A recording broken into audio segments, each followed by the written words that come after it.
ಎಲ್ಲರಿಗೂ ನಮಸ್ಕಾರ. ನನ್ನ ಹೆಸರು doctor Rakesh, disease reversal expert, ಬೆಂಗಳೂರಿಂದ. Doctor heal hospital, HSR layout, Bangalore. So ಇಲ್ಲಿ ಇವತ್ತೇನಪ್ಪ ಅಂದರೆ, ಒಂದು ರಿಯಲ್ ಟೈಮು ಎಲ್ಲ ಕಡೆ ಕೆಮ್ಮು ವಾಸಿಯಾಗದೆ ಒಂದು ರೀಸೆಂಟಾಗೆ ಬಾಲರಾಜ್ ಸರ್ ಅಂತ ಅವರು ನಮ್ಮ ಹಾಸ್ಪಿಟ್ಲಿಗೆ ಬಂದರು.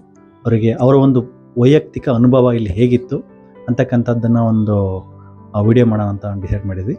ಅವರ ಬಾಯಲ್ಲಿ ಅವರ ಅನುಭವ ಹೇಗಿತ್ತು ಮತ್ತು ಹೆಂಗೆ ಅವರಿಗೆ ಗುಣಮುಖ ಆಯಿತು ಅಂತ ಹೇಳ್ಬೋದು. ಸರ್, ನಿಮ್ಮ ಬಗ್ಗೆ ಇಂಟ್ರೊಡ್ಯೂಸ್ ಮಾಡಿ. ಸರ್, ನನ್ನ ಹೆಸರು ಬಾಲರಾಜ್ ಅಂತ. ನನಗೆ ಕೆಮ್ಮಲು 4-5 ವರ್ಷದಿಂದ ಇತ್ತು. ಎಲ್ಲಿ ಹೋದ್ರೂ ವಾಸಿಯಾಗಿಲ್ಲ. ಯಾರು ಎಲ್ಲಿ ಹೇಳ್ತಾರೋ ಅಲ್ಲೆಲ್ಲ ಹೋಗ್ತಿದ್ದೆ.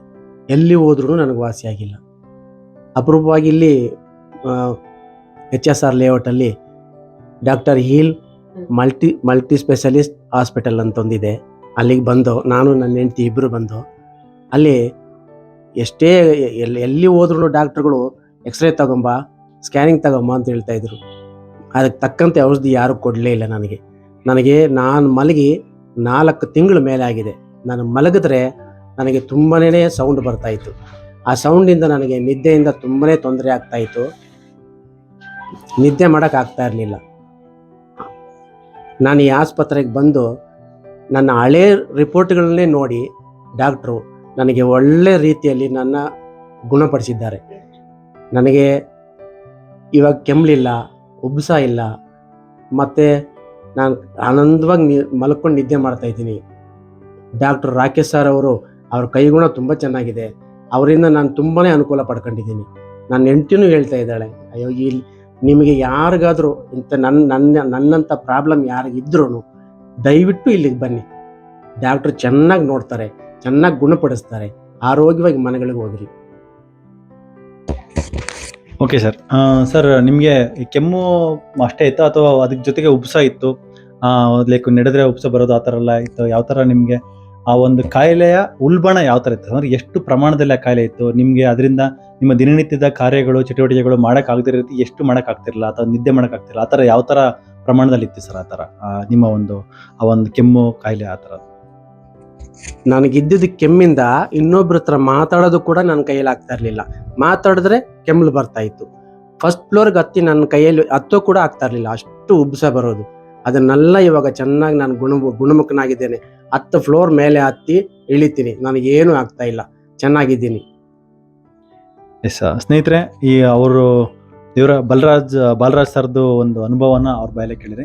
ಅವ್ರ ಜೊತೆಗೆ ಇರ್ತಕ್ಕಂಥ ಅವರ ಧರ್ಮಪತ್ನಿ ಮೇಡಮ್ ಅವರು ಯಾವ ರೀತಿ ನೋಡಿದ್ರು ಅವ್ರನ್ನ, ಮತ್ತು ಅವ್ರಿಗೆ ಯಾವ ರೀತಿ ಅವ್ರು ಇವತ್ತು ಯಾವ ರೀತಿ ಡೆವಲಪ್ಮೆಂಟ್ ಆಗಿದ್ದಾರೆ ಅನ್ನೋದನ್ನ ಅವ್ರ ಬಾಯಲ್ಲೇ ಕೇಳಿ. ನನಗೆ ಇವರು 4 ಇಯರ್ಸಿಂದ ತುಂಬಾ ಕಷ್ಟಪಡ್ತಾ ಇದ್ರು. ಯಾವ ಹಾಸ್ಪಿಟ್ಲ್ಗೆ ಹೋದ್ರೂ ಆ ಟ್ಯಾಬ್ಲೆಟ್ಸು ಅದೆಲ್ಲ ಕೊಡ್ತಾ ಇದ್ರು. ಒಂದಿನ ಕರೆಕ್ಟಾಗಿರುತ್ತೆ, ನೆಕ್ಸ್ಟ್ ಡೇ ಬಂದು ಅದಕ್ಕಿಂತ ಜಾಸ್ತಿ ಆಗ್ತಾ ಇತ್ತು. ನನಗಂತೂ ತುಂಬಾ ಬೇಜಾರಾಗ್ತಾ ಇತ್ತು. ಸೊ ನಾವು ರಾಕೇಶ್ ಸರ್ ಹತ್ರ ಫಸ್ಟ್ ಒನ್ ಟೈಮ್ ಹೋಗಿದ್ವಿ ನಾವು, ಅವ್ರ ಮೂಗ್ ಬ್ಲಾಕ್ ಆಗಿರುವಾಗ. ಸೊ ಆಮೇಲೆ ನನ್ಗೆ ಜ್ಞಾಪಕ ಬಂತು, ಈ ಸರ್ ಹತ್ರನೇ ಹೋದ್ರೆ ಇವ್ರಿಗೆ ಕರೆಕ್ಟ್ ಆಗತ್ತೆ ಅಂದ್ಬಿಟ್ಟು ನಾನು ಮೊನ್ನೆ ಒಂದಿನ ಬಂದ್ವಿ ಟೆಸ್ಟಿಗಂತ.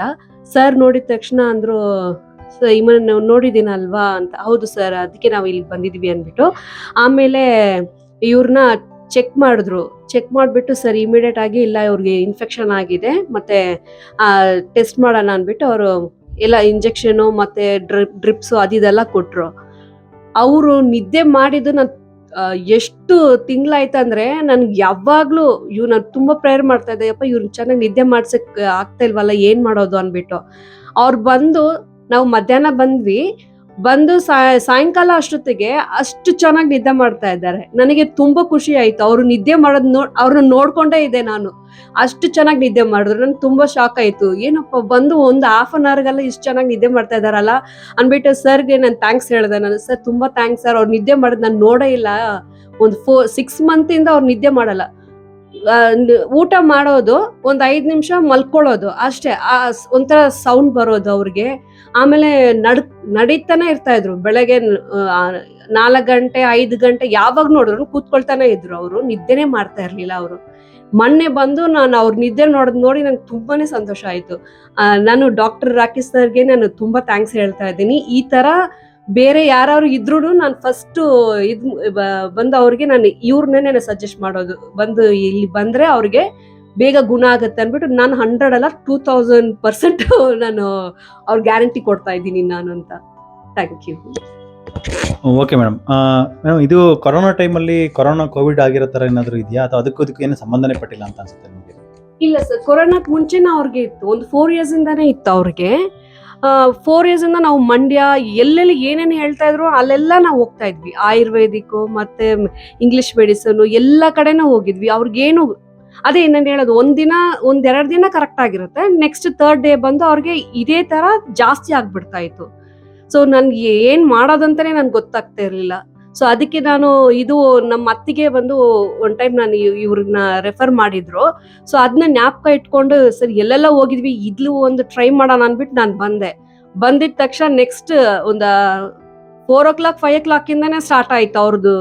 ಫುಲ್ ಅದು ಸೌಂಡ್ ಬರ್ತಾ ಇಲ್ಲ, ಮತ್ತೆ ಒಂಥರ ಇಲ್ಲಿ ಗಂಟ್ಲಲ್ಲಿ ಒಂಥರ ಸೌಂಡ್ ಬರ್ತಾ ಇತ್ತು, ಅದಿಲ್ಲ, ಮತ್ತೆ ಉಸಿರಾಡೋಕ್ಕೂ ಆಗ್ತಾ ಇರ್ಲಿಲ್ಲ ಅವ್ರಿಗೆ, ಅದು ಕ್ಲಿಯರ್ ಆಯ್ತು.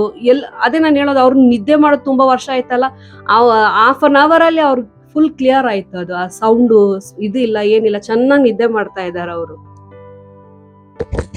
Thank you ma'am. ಸರ್, ಇದರಲ್ಲಿ ನಿಮ್ಮ ಹತ್ರ ಕೇಳೋದಾದ್ರೆ, ನಿಮ್ಮ ಒಂದು ಪರ್ಸ್ನಲ್ ಎಕ್ಸ್ಪೀರಿಯನ್ಸು ಯಾವ ಥರ ನಿಮಗೆ ಅನಿಸಿದೆ ಅಂತ ಒಂದ್ಸರಿ ಕ್ಲೀನಾಗಿ ವಿವರಣವಾಗಿ ಹೇಳ್ತೀರಾ ಸ್ಟಾರ್ಟಿಂಗ್? ಒಂದೇ ಮಾತಲ್ಲಿ ಹೇಳಬೇಕು ಅಂದರೆ, ನನ್ನಂಥ ರೋಗಿಗಳು ಇಲ್ಲಿಗೆ ಬಂದು ಇಲ್ಲಿರೋ ಡಾಕ್ಟರ್ಗಳ ಹತ್ರ ಪ್ರಯೋಜನ ಪಡ್ಕೋಬೇಕನ್ನೋದೇ ನನ್ನ ಉದ್ದೇಶ. ನಾನು ತುಂಬ ಕಷ್ಟಪಟ್ಟಿದ್ದೀನಿ, ಅಷ್ಟಿಷ್ಟು ಕಷ್ಟಪಟ್ಟಿಲ್ಲ, ತುಂಬ ಕಷ್ಟಪಟ್ಟಿದ್ದೀನಿ. ಈ ನೋವನ್ನು ಸಹಿಸ್ಕೊಂಡು ನನ್ನ ಮನೆಯಲ್ಲಿ ನನ್ನ ಹೆಂಡತಿ, ನನ್ನ 2 ಮಕ್ಕಳು ತುಂಬ ನೊಂದ್ಕೊಂಡಿದ್ದಾರೆ, ತುಂಬ ಹತ್ತಿದ್ದಾರೆ. ಅದನ್ನೆಲ್ಲ ಇವತ್ತು ಡಾಕ್ಟ್ರು ನಿವಾರಿಸ್ಬಿಟ್ಟಿದ್ದಾರೆ. ಅವ್ರಿಗೋಸ್ಕರ ನಾನು ಪ್ರೇಯರ್ ಮಾಡ್ತೀನಿ. ಅವ್ರಿಗೆ ಅವರಿಂದ ನಾನು ಪಡ್ಕೊಂಡಿರೋ ಪ್ರಯೋಜನನ ನೀವೆಲ್ಲರೂ ಪಡ್ಕೊಳ್ಳಿ ಅಂತ ದಯವಿಟ್ಟು ನಿಮ್ಮಲ್ಲಿ ಕಳಕಳಿಯಾಗಿ ಕೇಳ್ಕೊತೀನಿ. Yes sir. ಬಾಲರಾಜ್ ಸರ್, ನಿಮಗೆ ನಾನು ಅಬ್ಸರ್ವ್ ಮಾಡಿರೋ ಪ್ರಕಾರ ಮುಂಚೆ ಎಷ್ಟೊಂದು ಸಮಸ್ಯೆಗಳಿಂದ ನೀವು ಈ ಒಂದು ಕಾಫ್ ಜಾಸ್ತಿ ಇದ್ದು ಎಷ್ಟೊಂದು ಸಮಸ್ಯೆಗಳು ಇದಕ್ಕೆ ಅಸೋಸಿಯೇಟೆಡ್ ಆಗಿದ್ದು, ಅಂದರೆ ನಿಮಗೆ ನಿದ್ದೆ ಮಾಡೋಕ್ಕಾಗ್ತಿಲ್ಲ, ಅಥವಾ ಎಷ್ಟೊಂದು ನಾನು ಅಬ್ಸರ್ವ್ ಮಾಡ್ದಂಗೆ ನೀವು ಬಂದಾಗ ತುಂಬ ಟೈರ್ಡ್ ಆಗಿದ್ರಿ. ಅದಕ್ಕೆ ಸಂಬಂಧಪಟ್ಟಂಗೆ ನಿಮ್ಮ ಒಂದು ಪರ್ಸ್ನಲ್ ಒಂದು ಅನುಭವನ, ಅಂದರೆ ನಿಮ್ಮ ಮುಂಚೆ ಹೆಂಗಿತ್ತು, ಯಾವ ವಿಷಯಕ್ಕೆ ಸಂಬಂಧಪಟ್ಟಂಗೆ ಇವಾಗ ಹೆಂಗಿದೆ ಅಂತ ನಿಮ್ಮ ಒಂದು ಹೇಳಿ ಸರ್. ಫಸ್ಟು ನನಗೆ ತುಂಬಾ ಕಫ ಬರ್ತಾಯಿತ್ತು. ಕೆಮ್ಮಿದ್ರೆ, ಇನ್ನೊಬ್ಬರ ಹತ್ರ ಮಾತಾಡಿದ್ರೆ ಕೆಮ್ಮು ಬರ್ತಾಯಿತ್ತು, ತುಂಬಾ ಕಫ ಬರ್ತಾಯಿತ್ತು. ಕೆಮ್ಮಿದಾಗೆಲ್ಲ ಕಫ ಬರ್ತಾಯಿತ್ತು. ಆದರೆ 1 ಫ್ಲೋರ್ ಹತ್ತೋದಕ್ಕೆ ಆಗ್ತಾ ಇರಲಿಲ್ಲ ನನ್ನ ಕೈಯಲ್ಲಿ, ಉಬ್ಸ ಬರ್ತಾಯಿತ್ತು.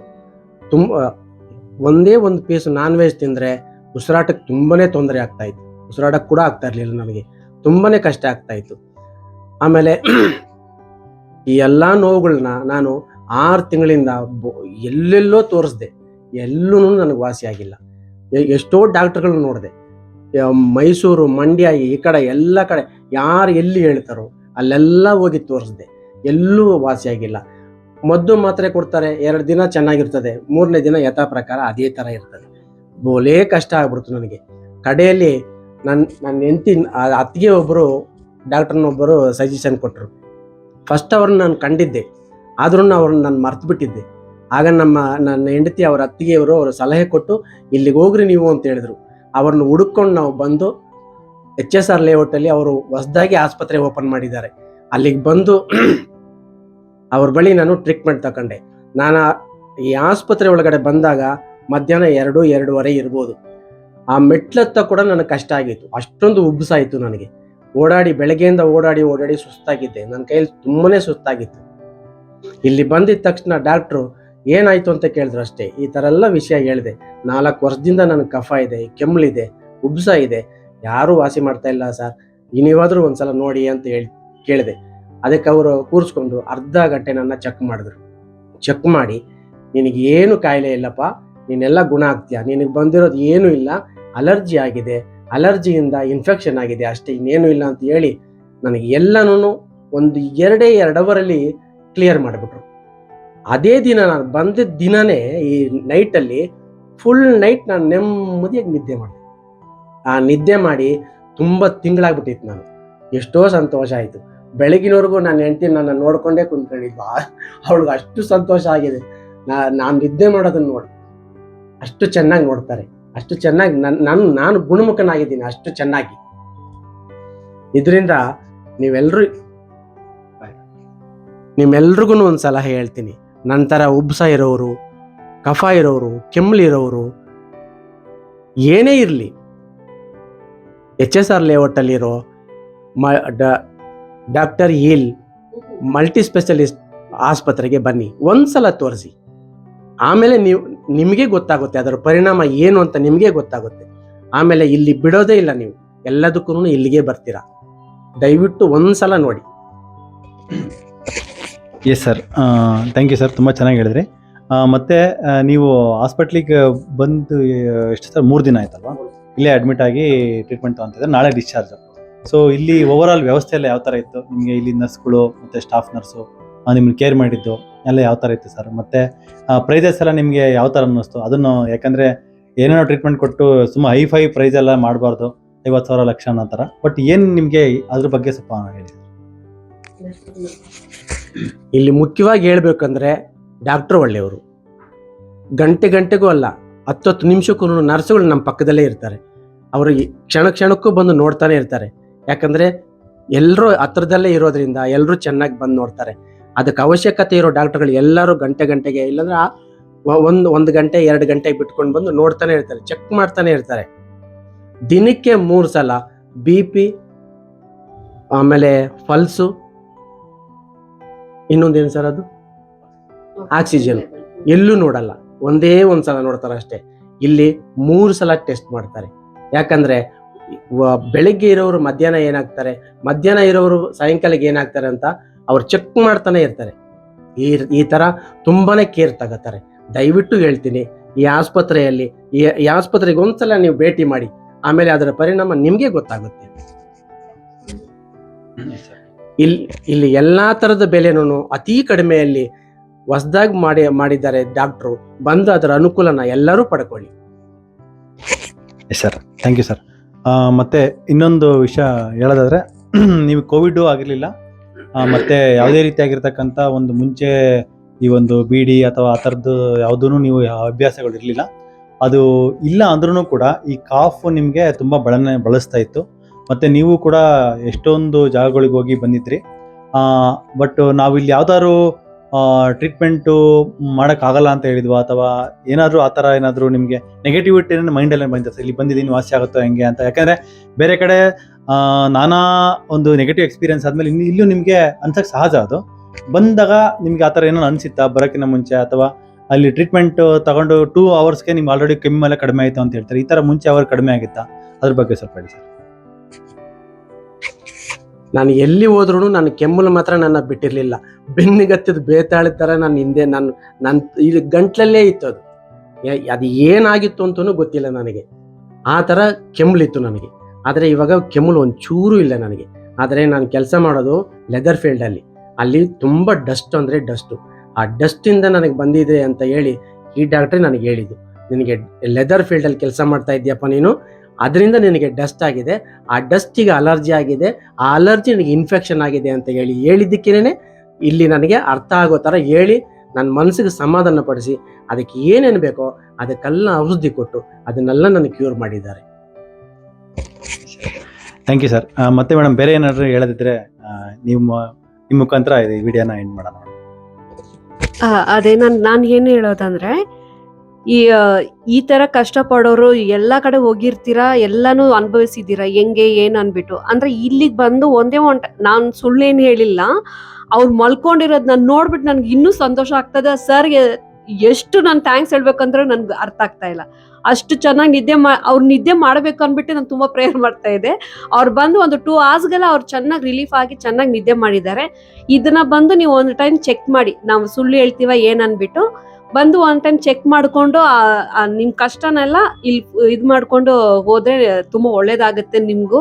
ನಾವು ಬಂದು ಇಲ್ಲಿ ತುಂಬ ಸ್ಯಾಟಿಸ್ಫೈಡ್ ಇಂದ ನಾವು ಹೋಗ್ತಾ ಇದ್ದೀವಿ. Thank you sir. ನಿಮ್ಮ ಒಂದು ಅಮೂಲ್ಯವಾದ ಸಮಯ ಮತ್ತು ಅನುಭವವನ್ನು ಶೇರ್ ಮಾಡ್ಕೊಳ್ಳೋದಕ್ಕೆ ತುಂಬ ಧನ್ಯವಾದಗಳು ಸರ್. ಸರ್ ಮತ್ತೆ madam, thank you sir. Thank you.